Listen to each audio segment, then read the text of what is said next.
Welcome to the Making of a Nation, American History in VOA Special English.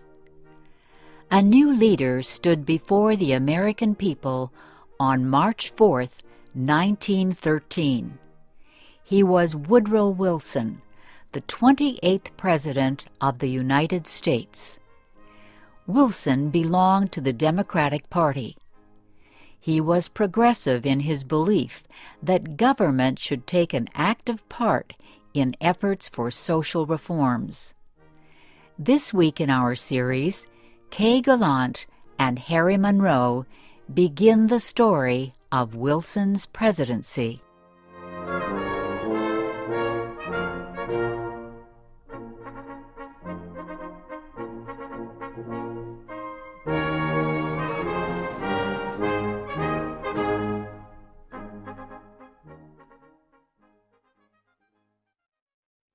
Woodrow Wilson had spent most of his life at Princeton University.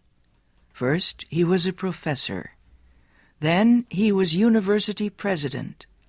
Next, Wilson was elected governor of the state of New Jersey.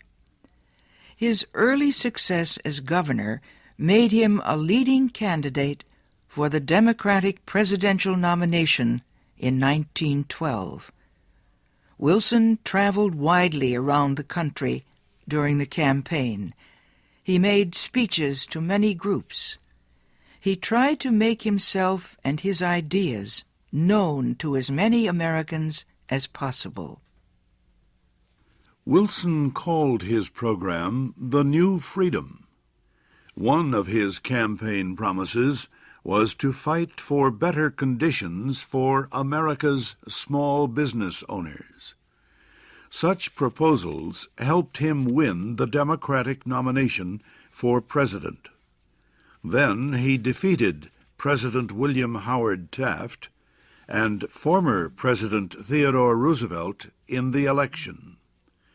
Woodrow Wilson, the former president of a university, had become the president of a nation. The largest crowd in Washington, D.C.'s history welcomed Wilson outside the Capitol building on the day of his inauguration. He called on the American people to join him in making the country a better place. "Our duty," Wilson said, "is to correct the evil without hurting the good. I call all honest men, all patriotic, all forward-looking men to my side."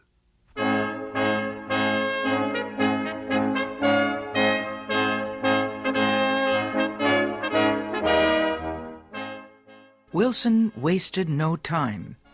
He immediately called a special session of Congress to act on Democratic campaign promises to reduce import taxes or tariffs.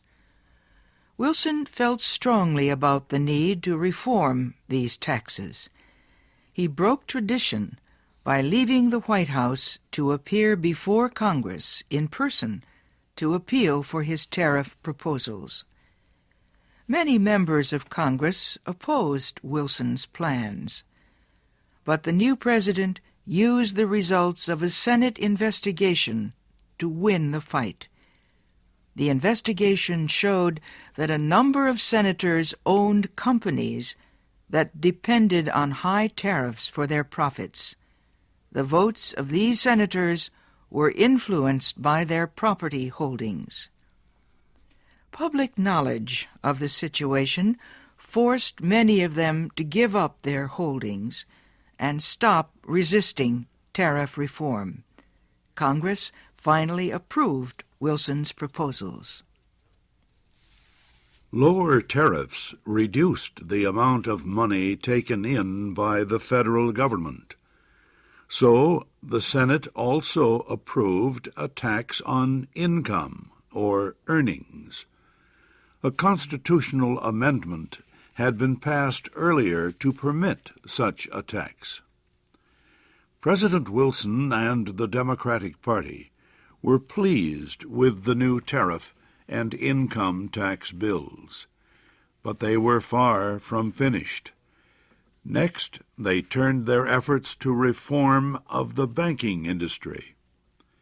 For several years, many people had recognized the need for changes in the banking system. The old system of uncontrolled private banks had developed years earlier, before the United States became a major industrial nation. Many people agreed that a more modern system was needed, but they could not agree on details. President Wilson said control of the nation's wealth was held by too few men. He noted a report that said just 2 men controlled 10% of the total wealth of the United States. Wilson said the nation needed a money supply that could be increased or reduced when necessary to correct economic conditions. He said a method was needed to let banks help each other during economic emergencies. And, he said, laws were needed to prevent a few wealthy men from using the economic resources of the country for their own purposes. Finally, Wilson said the control of this system of banking must be public, not private. It must belong to the government itself. Wilson called his proposal for a central bank the Federal Reserve System.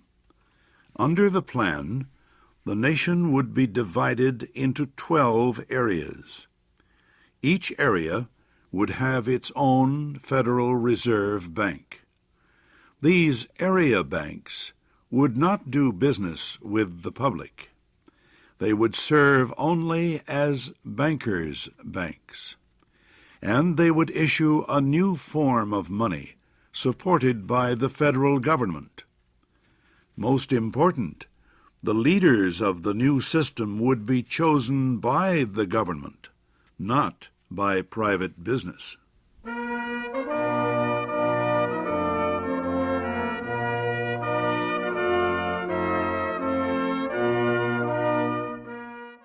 Bankers, business leaders, and their representatives in Congress sharply criticized President Wilson's proposals. They said government control of the banking system was socialism, not capitalism. But Wilson refused to change his proposals, and he helped to lead the fight to make them law. Finally, Congress agreed. It did not take long for bankers to discover that the new system was much better than the old one. Today, the Federal Reserve System is one of the most important institutions in the United States. For Woodrow Wilson, the fight over the banking system was yet another political success.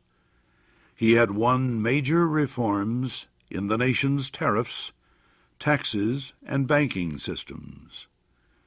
Now he told Congress that new legislation was needed to control the power of monopolies and trusts.